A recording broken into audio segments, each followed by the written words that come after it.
সকালটা ছিল অষ্টমীর সকাল। সকলকে জানাই শুভ অষ্টমী প্রীতি ও শুভেচ্ছা। পুজোতে সবাই নতুন জামা পরবে, আমার গোপুসোনাকে একটা নতুন জামা পরাবো না, সেটা তো কখনো হতেই পারে না। তাই সকাল সকাল ঘুম থেকে উঠেই পুজো দিতে চলে এসেছিলাম। আজকে সকালে কিন্তু বাসি কাজ করা আর পুজো দেওয়া ছাড়া কোনো কাজই ছিল না বাড়ির। তাই পুরো সব নামিয়ে সিংহাসন ঠন পুছে ঠাকুরগুলোকে আবার সুন্দর করে বসিয়ে দিয়েছি।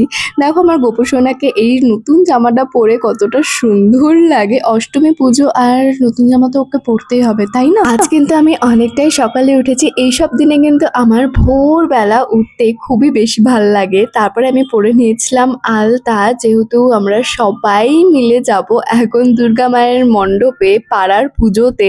দেখো সুন্দর করে সেজে নিয়েছিলাম সবাই মিলে। ও পরেছিল একটা হোয়াইট কালার পাঞ্জাবি, আর ওই যে মা লাল সাদা শাড়ি পরে দাঁড়িয়ে রয়েছে। সবাই অনেক ফটো ক্লিকস করলাম, অঞ্জলি দিলাম। তারপরেই ও আর আমি চলে গেছিলাম আমার একটা ফ্রেন্ডের বাড়ি, মানে মহুয়ার বাড়ি। ওখানে দেখো মায়ের মুখটা কি সুন্দর, ওখানে বসে বসে অঞ্জলির পুজো দেখছিলাম দুজনে মিলে। তো আজকের শর্টসটা এখানে এন্ড করছি। যদি কিছু ভালো লেগে থাকে দেন লাইক, কমেন্ট, সাবস্ক্রাইব করেছো। টাটা।